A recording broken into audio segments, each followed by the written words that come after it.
Hey everyone, welcome back to the channel. In today's video, I'll show you how to delete from library or watch history on YouTube TV. Let's get started. First, make sure you're signed in to your YouTube TV account on your browser or device. This method works for both YouTube TV and regular YouTube since your watch history is shared across both platforms.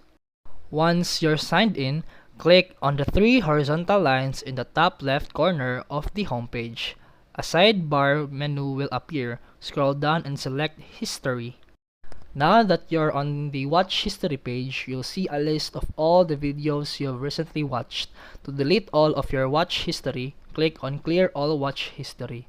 If you want to remove individual videos, hover your mouse over each video and click the X icon next to it.